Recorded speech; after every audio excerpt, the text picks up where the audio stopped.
bienvenidas, bienvenidos a la segunda cápsula de nuestro taller literario para creación de textos para el sexto concurso de expresión literaria Vuelen Plumas. Son las historias de nuestra cuarentena en Chile las que estamos recopilando para esta versión del concurso. En la cápsula anterior hablamos acerca de la situación que estamos viviendo, de las emociones que surgen en nosotros y también hablamos de la creatividad. Tratamos de potenciar en ustedes la idea de que la creatividad es un tesoro que todos llevamos dentro y que podemos volcar, sobre todo en estos tiempos, en expresiones diversas y en este caso en cuentos y en poemas, que son los textos que esperamos recibir de ustedes para el concurso. Dicho esto, queremos extender nuestra invitación para que envíen sus trabajos, como dice aquí a pie de página, desde el lunes 15 de este mes, junio de 2020, hasta el día domingo 16 de agosto de este año. Cuentos, poemas con el tema de la cuarentena, historias de nuestra cuarentena en Chile. Hoy día vamos a hablar acerca del cuento. Y hemos entonces titulado nuestra segunda sesión La cuarentena no es cuento, porque efectivamente esta cuarentena que debemos vivir no es un cuento. Y tampoco es un cuento la situación de aquellas personas que no pueden llevar una cuarentena tan estricta porque deben salir, porque se ven obligados a llevar el sustento a la casa, porque están a cargo de otras personas o porque tienen que cumplir trabajos, labores que nos favorecen a todos como sociedad. También estamos con ellos. También sus textos se pueden referir a cómo, en una situación como esta, no han podido llevar a cabo una cuarentena estricta. Todos ustedes, los encerrados y los que no pueden estarlo, pueden ser parte de este concurso y, por supuesto, esperamos sus textos. Vamos a hablar hoy día entonces del cuento. La cuarentena no es un cuento. Cuando nosotros nos hablan de cuento, cuando escuchamos la palabra cuento, a muchas personas se les viene más o menos esto a la cabeza. Miren, cuentos infantiles. Por algún motivo está arraigado en nosotros este concepto, esta idea, y uno escucha cuento y piensa en niños. Pero los cuentos son narraciones que no necesariamente tienen edad. Los cuentos pueden ser cuentos para niños, pueden ser cuentos para jóvenes, para adultos, para viejos, da lo mismo. Un muy buen cuento para niños puede refrescarnos el alma cuando está bien escrito, cuando tiene un contenido profundo, no importa la edad que tengamos. Entonces, la primera idea que queremos transmitirles en esta cápsula es sacarnos ese concepto del cuento para niños, del cuento con apellido, por decirlo de algún modo. Hablemos del cuento, hablemos del cuento. Un cuento es una narración breve creada por uno o varios autores. Efectivamente, un cuento y cualquier obra de arte puede ser individual o colectiva en su creación. Hay ejemplos famosísimos. A ver, déjeme buscar a ver si tengo algo a mano. Yo no sé si van a alcanzar a verlo bien, pero, por ejemplo, este libro es un libro de cuentos que escribieron dos autores argentinos, Jorge Luis Borges y Adolfo Bioy Casares. Los cuentos entonces pueden ser creados por uno o varios autores.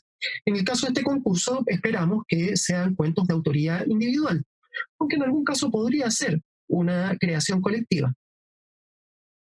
Otra característica del cuento es que es una narración que se basa en hechos reales o ficticios. Efectivamente, un cuento y una obra literaria en general, una novela, digamos, un poema, una obra dramática, etcétera, son obras de ficción. Son obras de ficción. Y un cuento, literariamente hablando, es una historia de ficción. Sin embargo, esta ficción puede ser completa, pero también puede ser basada en hechos reales. Y ahí opera la creatividad del autor. ¿Cómo ficcionaliza esta realidad para crear esta obra de arte que es el cuento? Otra característica. Su trama, es decir, como el de qué se trata, ¿no? Es protagonizada por un grupo reducido de personajes y posee un argumento relativamente sencillo. Esto se debe a que un cuento es más breve que una novela y por lo tanto tiene menos personajes, tiene menos acciones, ¿verdad? Eh, y por eso es que se dice que es un argumento relativamente sencillo, pero básicamente porque desarrolla una sola historia. En una novela nosotros tenemos varias líneas narrativas, ¿no es cierto? Eh, una línea narrativa central, que es como la historia central de esa novela, y otras historias que se van uniendo a esa historia central de una u otra manera. En un cuento lo que se cuenta es una sola historia, una sola línea. Y estas son básicamente las características del cuento. Además, se puede dar cuenta de hechos reales o fantásticos, pero siempre partiendo de la base de ser un acto de ficción, o bien una mezcla de ficción con hechos reales y personajes reales. Con esta idea lo que estamos haciendo es reforzar esta característica que veíamos aquí, que la narración se basa en hechos reales o ficticios, pero que hay una ficcionalización de la realidad de todas maneras. También podemos tomar personajes reales en el cuento, personas que hemos conocido, personajes famosos, personas que han existido efectivamente entre nosotros. Pero nosotros, y ahí está el arte, incorporamos cierta ficcionalización a esos personajes. Nos imaginamos, por ejemplo, diálogos que han tenido con otras personas, nos imaginamos sus reacciones íntimas en ciertas situaciones, imaginamos cómo habrían actuado, pensado y hablado esas personas en una situación particular. El cuento también suele contener varios personajes que participan en una sola acción central. Aquí estamos reforzando lo que hablábamos hace un rato, aquella característica que nos indica que el cuento cuenta una sola historia. Hay quienes opinan que un final impactante es un requisito indispensable de este género. En lo personal me cuento entre aquellas personas. El cuento, que es una historia, digamos, relativamente breve, hay cuentos más largos que otros, ya vamos a hablar de eso, pero el cuento tiene que impactar, el cuento tiene que ser un punch. Miren, el objetivo del cuento es despertar una reacción emocional en el lector. Hay que remecerlo, hay que sorprenderlo. El cuento y toda buena narración, digámoslo, pero en este caso el cuento, ya que estamos hablando de él, lo que debe hacer es mantenernos en suspenso siempre, interesados en la trama, interesados en los personajes, pensando en qué va a ocurrir, qué va a pasar, cómo se van a comportar estos personajes, qué reacciones van a tener, qué va a pasar. Suspenso. Siempre mantener al lector en suspenso, siempre mantenerlo interesado y también entretenido, por supuesto. Miren, este señor se llama Julio Cortázar y Julio Cortázar opinaba que en el cuento, como en el boxeo, hay que ganar por nocaut. Es decir, que el cuento tiene que ser como un golpe al mentón. Tiene que dejar al lector impactado. Y ahí está también lo que comentábamos hace un momento, el final del cuento. El final del cuento tiene que ser de un impacto rotundo. Ahí está el knockout. Veamos algunos elementos ahora que hay que considerar siempre en la construcción del cuento. Porque uno también puede establecer una especie de plan. ¿Cómo voy a escribir yo mi cuento? ¿Qué elementos voy a usar? Lo primero es la figura del narrador. ¿Quién va a ser tu narrador? ¿Quién va a contar tu historia? Porque digamos que en los cuentos hay una voz que narra lo que pasa. ¿Quién va a ser el narrador? El narrador es un ente ficticio que entrega el relato creado por el autor. Y las características del relato van a estar condicionadas por la perspectiva que tenga el narrador de aquello que está contando. Entonces no será lo mismo un cuento contado por un tipo de narrador que un cuento contado por otro tipo de narrador. Pero ¿de qué estamos hablando? ¿Cuáles son esos tipos de narrador? Veamos algunos. Existen varias posibilidades para escoger al narrador de tu historia. Primero, veamos al narrador protagonista, que es el personaje principal y que cuenta su propia historia. Cuando el narrador es protagonista, el narrador habla en primera persona, se refiere al yo. Yo estoy haciendo esto, yo estoy en este momento conversando con ustedes, estoy transmitiéndoles estas impresiones y estos contenidos acerca de lo que es un cuento. El narrador protagonista es el personaje principal, cuenta su propia historia y lo hace en primera persona. Miren, me niego a corresponder, a representar el papel de esposa de alto estatus que esconde su cansancio tras una sonrisa, lleva la batuta en conversaciones sin fuste, pasa bandejitas y se siente pagada con la típica frase: has estado maravillosa, querido. Ahí tienen un personaje que está hablando de lo que le pasa. Ahí hay un narrador que está contando su propia historia y lo está haciendo en primera persona. Otro pequeño ejemplo. Pasan los años, me miro al espejo y me veo definitivamente marcadas bajo los ojos esas pequeñas arrugas que antes solo salían al reír. Algo que nos pasa a todos, ¿no? El tiempo no pasa en vano. Pero miren, lo que nos importa aquí es que el narrador nuevamente está contando su propia historia, está hablando en primera persona, se transforma en el protagonista de su historia. Entonces, ustedes pueden escoger un narrador protagonista para contar la historia. Esa es una opción. Veamos otras. Está el narrador testigo. Miren ahí. El narrador testigo participa de los hechos narrados como un observador, simplemente como un observador de lo que le ocurre, de lo que ocurre a su alrededor. Es un narrador que no necesariamente va a opinar, sino que va a mostrar lo que está pasando. Miren acá. Vi que el auto se adelantó no respetando la señal de tránsito. El choque fue horrible. Seguramente, pensé, todos murieron de manera instantánea. Quedé impactado, pues solo uno sobrevivió. Este es un narrador testigo. Este es un narrador que no protagoniza los hechos, sino que los observa y los transmite. Este narrador testigo es un narrador limitado, porque no necesariamente conoce las motivaciones de los personajes, no necesariamente sabe lo que los personajes están sintiendo, no sabe necesariamente si, por ejemplo, la conducta de un personaje es cínica o es hipócrita. Él solo ve que un personaje se comporta, por ejemplo, amablemente con otro, pero no sabe si esa amabilidad es sincera. ¿Por qué? Porque solo es un testigo, solo participa como observador de los hechos narrados. Vamos a una tercera posibilidad, que es la del narrador omnisciente. El narrador omnisciente es aquel que lo sabe todo. Digamos que este narrador es Dios, en el sentido que conoce todo el mundo narrado, y eso implica que conoce el pasado, el presente y el futuro de los personajes, las características físicas y psicológicas, puede además señalar qué están pensando y qué están sintiendo los personajes, porque no hay ninguna información del relato que este narrador no maneje. Nada se escapa a la mirada y a la voz de este narrador. Miren un pequeño ejemplo. Gabriel era un niño tímido, inseguro, no se adentraba en la selva, pero él ignoraba el motivo por el cual sus amigos lo llamaban cobarde.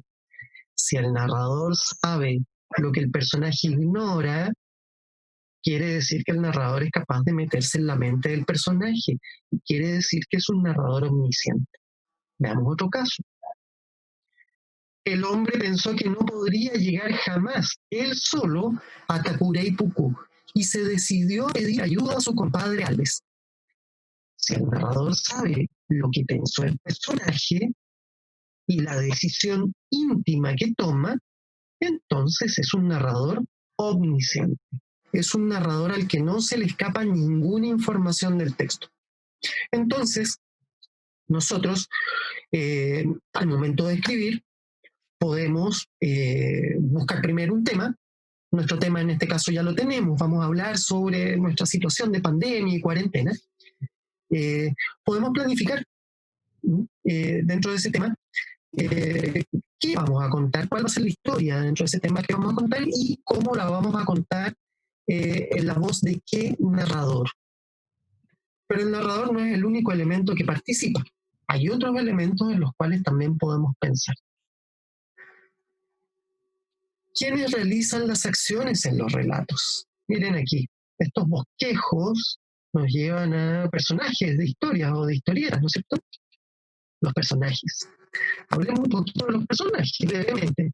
Los personajes ejecutan las acciones de los relatos y podemos encontrar en un relato personajes principales que serían básicamente el protagonista, que es el personaje por el cual gira toda la acción y que se destaca por encima de todos los demás, y también el antagonista, que es el que se opone al protagonista. Porque digamos que en una historia también hay un conflicto. Los personajes son fuerzas, fuerzas que en un momento van a entrar en conflicto y es ahí donde la historia comienza a desarrollarse, en el conflicto. Si no hay conflicto, no hay historia en realidad. Entonces, cuando yo les digo que los personajes los entendemos como fuerzas, les estoy transmitiendo que un personaje puede representar el egoísmo y un personaje puede representar la generosidad. Esos dos personajes en algún momento van a chocar y se va a armar el conflicto que será el motor de la acción. Y además de estos personajes, evidentemente tendremos personajes secundarios, que son aquellos personajes de importancia menor, pero que por algo existen, porque apoyan la historia, porque nos sirven para dar relevancia a ciertas opiniones o para conocer mejor a los personajes principales.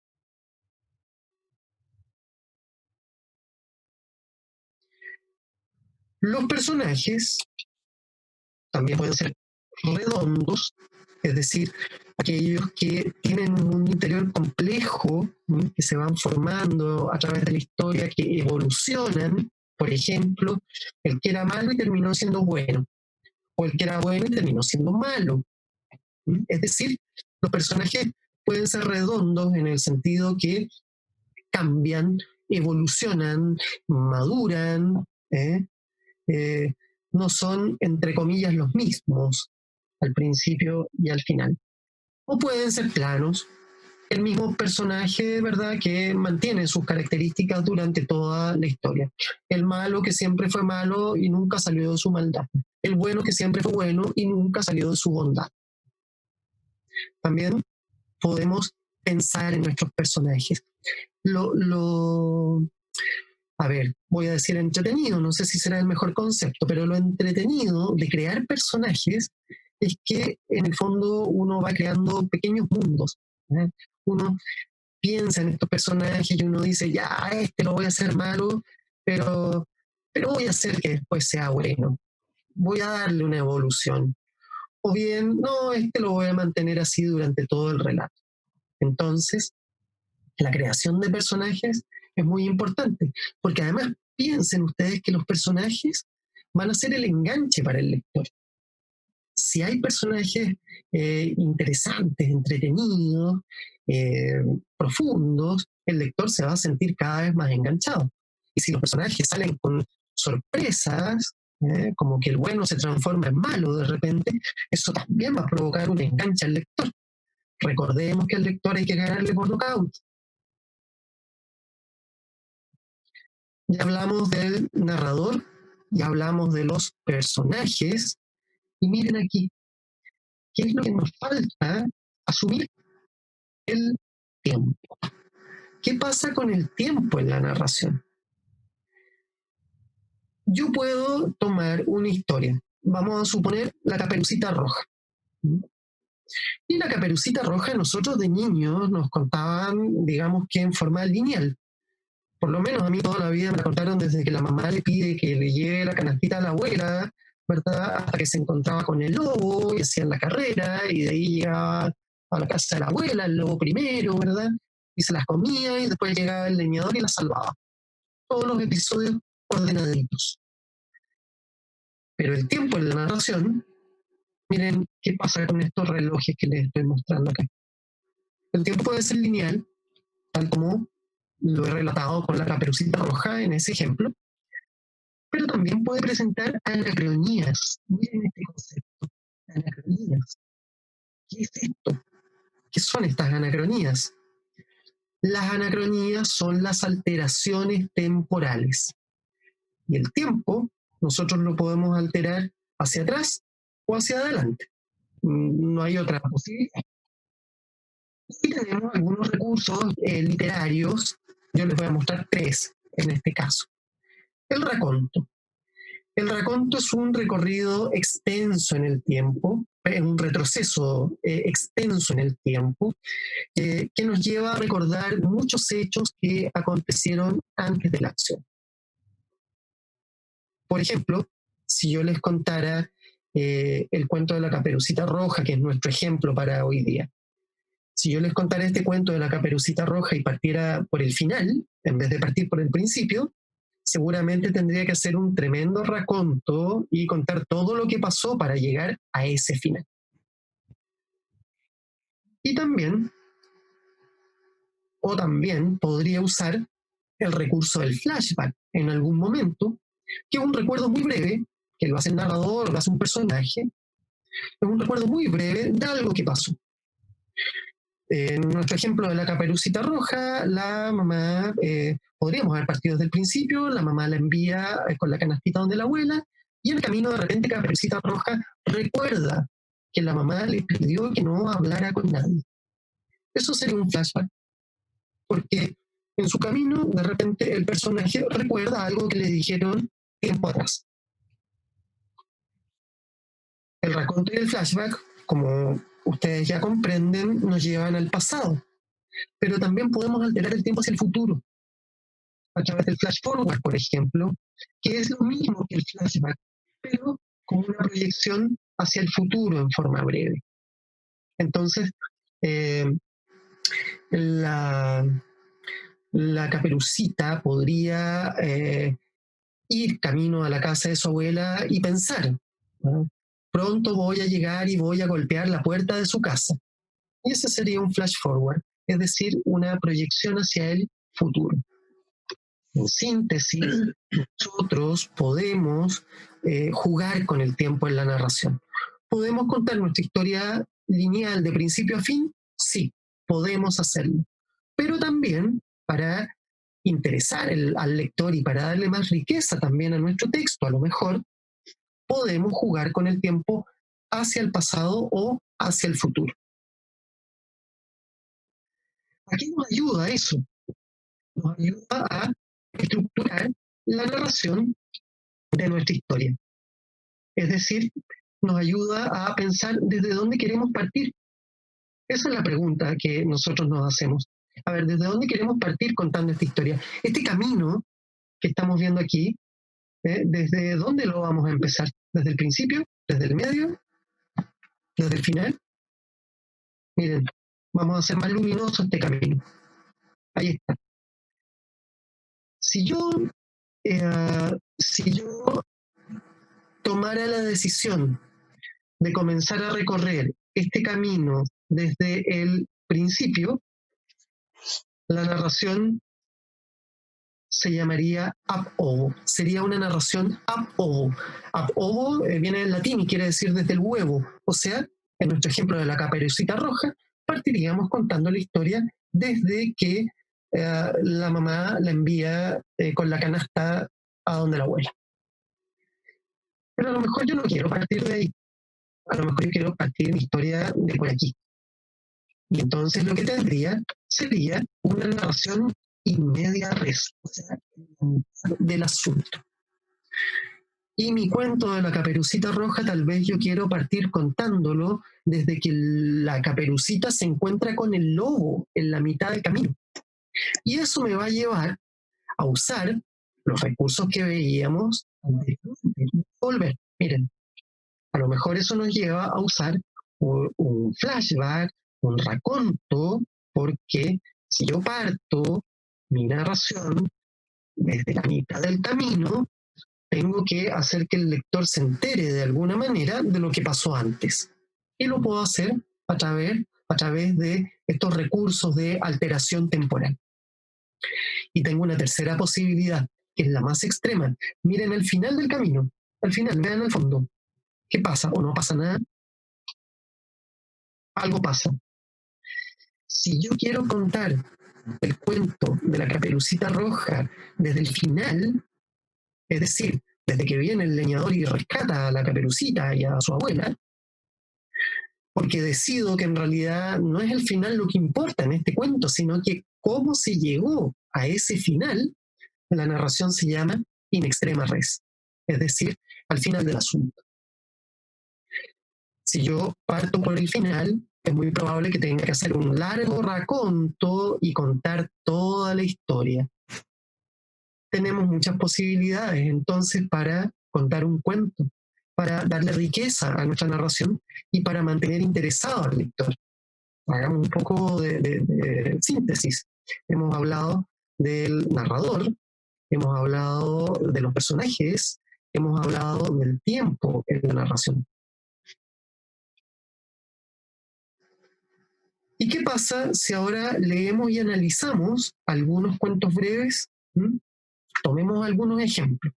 Les voy a mostrar cuentos cortísimos, en su mayoría. Son 3 cuentos los que les quiero mostrar hoy día, para que analicemos algunos aspectos de ellos. Las bases de nuestro concurso exigen un cuento de no más de 600 palabras. Calcular 600 palabras puede no ser tan fácil. Yo les voy a dar algunas referencias.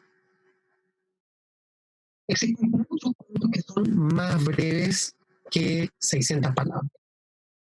Y también hay otros que son mucho más extensos. Claro, hay cuentos que son de muchas páginas también. Vamos a ver algunos ejemplos de cuentos breves que son también llamados microcuentos, microrelatos, porque los caracteriza su brevedad extrema. Quiero sí hacer hincapié en el hecho de que aquí me estoy yendo al extremo de la brevedad. Y de hecho, al extremo, voy a partir por este cuento del guatemalteco Augusto Monterroso, que se llama El dinosaurio, y que miren, consta solamente de 7 palabras y que convencionalmente se asume que es el cuento más corto del mundo. Miren, ese es el cuento. Cuando despertó, el dinosaurio todavía estaba allí. Ustedes a lo mejor me van a decir, oye, pero esta es una ridiculez que tú nos estás dando acá. Pero fíjense que no. Si yo tomo esta pequeña narración desde el punto de vista de la teoría literaria, cumple con todas las características de los cuentos. Un cuento debe tener 3 elementos: acción, ambiente y personajes. Este cuento tiene acción y la acción está representada en estos 2 verbos, miren, despertó y estaba. Aquí está la acción de un personaje que despierta y la acción de un dinosaurio que aún permanece en el lugar. El cuento tiene acción. El cuento tiene personajes. Hay un personaje que es el dinosaurio y hay otro personaje que no sabemos quién es, pero es aquel que se despierta. Tenemos acción y tenemos personaje. Y también tenemos ambiente. El ambiente que se divide, grosso modo, en físico y psicológico. El ambiente físico solo está aludido por la palabra allí. No sabemos dónde es, pero sabemos que hay un lugar donde se desarrolla esta acción. Y también hay un ambiente psicológico, que en este caso podría ser de suspenso, de misterio, de sorpresa, porque cuando leemos esto es el Punch de Julio Cortázar, ¿verdad? ¿Se acuerdan? Que había que ganar por nocaut. Bueno, cuando leemos esto quedamos para adentro, como se dice, ¿cierto? No sabemos en principio cómo reaccionar. Ahí tienen el cuento más breve del mundo, convencionalmente hablando. 7 palabras. Tenemos otro ejemplo, que es La manzana, de la escritora Ana María Schua, que consta de 54 palabras, para que ustedes se hagan la idea de cuántas son 54 palabras. Miren, La flecha disparada por la ballesta precisa de Guillermo Tell parte en dos la manzana que está a punto de caer sobre la cabeza de Newton. Eva toma una mitad y le ofrece la otra a su consorte para regocijo de la serpiente. Es así como nunca llega a formularse la ley de gravedad. Este cuento es de interés también para nosotros porque fíjense que aquí pasan algunas cosas a las que ya hemos aludido anteriormente. Aquí toma personajes literarios, personajes históricos y personajes bíblicos eh, y construye con ellos una nueva realidad. Sabemos que la ley de gravedad existe, ¿verdad? Y que es producto de la observación de Newton, y la historia dice que Newton se dio cuenta porque le cayó una manzana en la cabeza. Eso dice la historia, una anécdota. Um, pero aquí cambia toda esa realidad, fíjense ustedes. Además hay un personaje bíblico que es Eva, y está también la historia de Guillermo Tell, que nos dice que se vio obligado en un momento a poner una manzana en la cabeza de su hijo y probar su puntería con el arco, achuntándole a la manzana, digamos que sin achuntarle al hijo, ¿no? Eh, Miren cómo esta autora reúne a todos estos personajes e inventa, crea una nueva realidad y crea este microcuento. Finalmente, y este se los voy a entregar a ustedes como regalo, porque es un poco más largo, para que lo lean, lo analicen y ojalá también lo disfruten y se entretengan. Se llama Eclipse y es de Augusto Monterroso también. Aquí tienen un texto de 326 palabras, es decir, un poquito más de la mitad de el máximo de palabras que nos exigen las bases del concurso. Ahí está, fíjense. Esos párrafos que ustedes tienen ahí constituyen 326 palabras, para que se hagan una idea de hasta dónde pueden extenderse en su narración. No tienen por qué necesariamente irse al extremo de Augusto Monterroso con el dinosaurio. Tampoco necesariamente tienen que seguir en el terreno del microrelato de 54 palabras. Pueden escribir ustedes, crear un texto de extensión media y también, por supuesto, casi el doble que este para las 600 palabras que las bases del concurso señalan. En síntesis, amigas, amigos, en síntesis, un cuento es una narración breve. Un cuento es una narración breve que cuenta y desarrolla una sola historia, independientemente de que hay más personajes que el principal, ¿no es cierto? Que también tienen ahí sus rollos, ¿no? Y sus propias historias, pero es una historia fundamental. Se basa en hechos reales o ficticios, pero es ficción literaria. Ustedes pueden tomar todos los elementos de la realidad que quieran y pueden torcerlos de la manera que quieran. Ahí está la creatividad. O pueden inventarlo todo. Puede tener uno o más narradores. Y hay diversos tipos de narradores. Nosotros vimos, ¿no es cierto? Dijimos que puede ser un narrador testigo, un narrador protagonista, un narrador omnisciente. ¿Y qué pasaría si a ustedes se les ocurre poner dos narradores en un mismo cuento? Pueden hacerlo. No hay limitaciones. Aquí no hay fronteras en términos de creatividad. Debe ganar por nocaut, recuerden. El lector tiene que quedar impactado, sorprendido, anonadado. Hay que dejarlo adentro. Puede tener diversos tipos de personajes. Pueden poner personajes redondos, que son los que evolucionan, ¿no es cierto? Los que se transforman en otra cosa, los que psicológicamente cambian, o pueden tener personajes planos que son lo mismo todo el tiempo. Pueden narrarse alterando el tiempo. Ustedes pueden contar, voy a seguir la línea de mi ejemplo, ¿no? pueden contar su Caperucita Roja de principio a fin, desde que la mamá la envía hasta donde la abuela y pasa todo lo que pasa, o pueden alterar el tiempo mediante flashback, racontos, etc. Todos somos capaces de escribir un cuento entretenido, profundo, interesante, emocionalmente rico.